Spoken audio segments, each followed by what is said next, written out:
Had a Blitz game today against a guy playing the Orangutan, which I'd never played against before.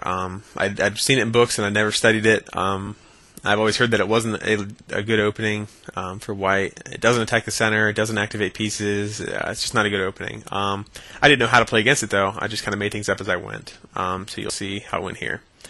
I played e5 here. This activates this bishop and attacks that pawn right away. And you play bishop to b2. I went ahead and traded the pawns here. I don't see any reason why not. I'm going to be able to scare his bishop away and activate my pieces quickly. He doesn't have any center presence. Got a lot of options. Now here's a trick. I have a feeling that my opponent's rated 1200 because he plays the orangutan and tricks people into losing rooks here. You can see you're not used to thinking this way, but like this pawn's already hanging and this rook right behind it. So if I tried something like chase his bishop away with my pawn, which I imagine he's seen 100 times before, he can just take g7 and win that rook. And I think that's why he's rated 1200, because I don't think he played at a 1200 level.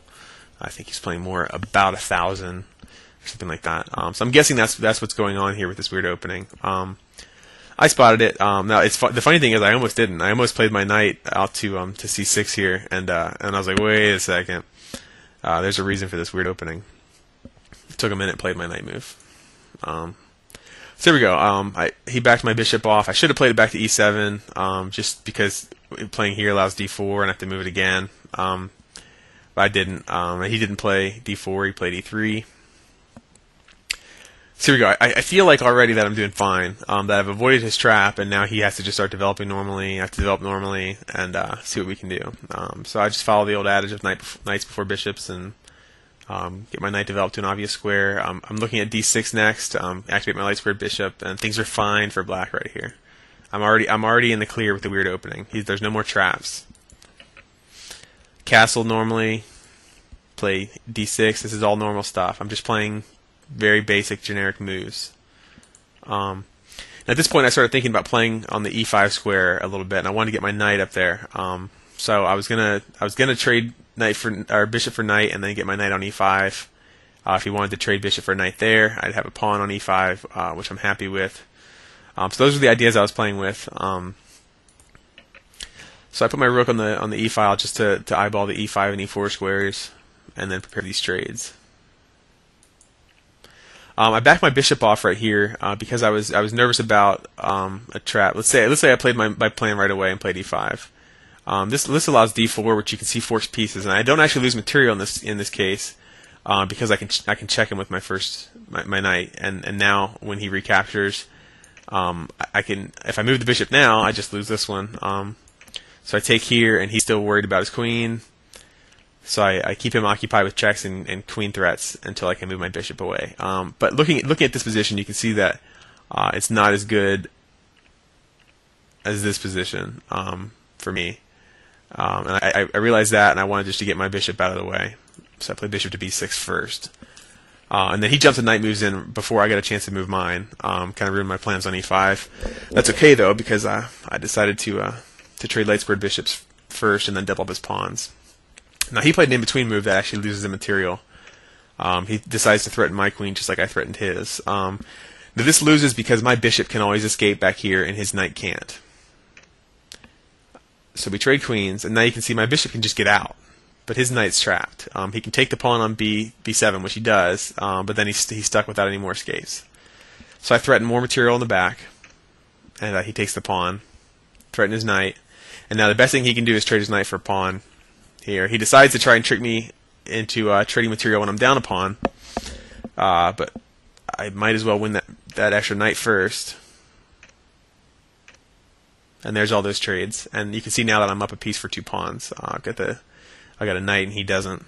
He's got more pawns than I do up here. But I've got nice open files for my rooks on the queen side. I'm going to exploit that. I'm going to win some more material over there.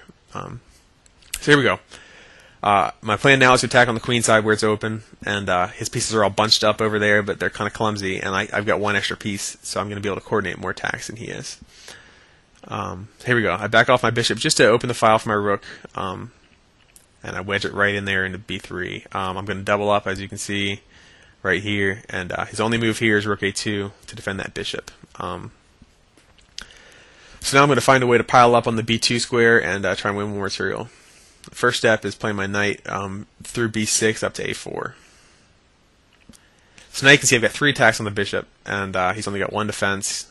He can't get a third. He can never get a third defense anyways. So his only option now is to move his bishop back.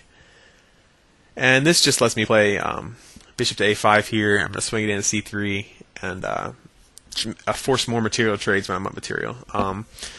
You've heard me say this in almost every video I've posted, but always you want to trade down material when you're up material, because when you get to the end game and you have a knight versus a pawn, you're just doing better. Now, obviously, just one knight versus one pawn, it's drawn, but you get what I'm saying. You want to be. If I can trade down all the rooks and the bishops and use my knight and my pawns to win his pawns, activate my king and things like that, it's going to be good for me. Trade down material when you're up. So here we go. I force a trade. This is an example of why I don't think he's a very good player. There's no reason for me to leave my knight just hanging out here, but for some reason he thinks that piling up on it's a good idea. There's nothing he can do doubling his rooks behind this pawn. He's not going to gain space by doing that, and I can always just move my knight, and now he's just making empty threats. That a 1200 rated player doesn't play like that, and that's why I don't think he's good enough to be a 1200 player. So here I kind of force a rook trade, and then jump my knight out to safety, attack his a-pawn. You can see he's falling apart here. I'm still only up a knight for 2 pawns, but you can see how much better my position is now, how much more dominant I am. There's nothing he can do to keep these pawns from falling. So the easy way to get behind a pawn, you always want to be behind past pawns, is to throw a check in there. He moves his king, and then just get behind it, and that pawn's mine. And here my opponent resigned. He's down a couple of pawns, and there's not much more he can do. I'm just going to march my king out the board. I'm going to snap off these pawns here in the middle, and eventually I'll get a pass pawn on my own, or force him to trade his rook for my pawn, like I win with my rook, or something like that. So anyways, that was my game against the Orangutan, and I want to strongly encourage you not to play the Orangutan. It's not a sound opening, and there's no point wasting your time playing tricks and when you could just be good at chess. You have plenty of time. If you have time to study, don't waste your time on a bad opening. Just play proven good openings, and you'll be better off because of it. So I hope you enjoyed the video, and we'll catch you again soon.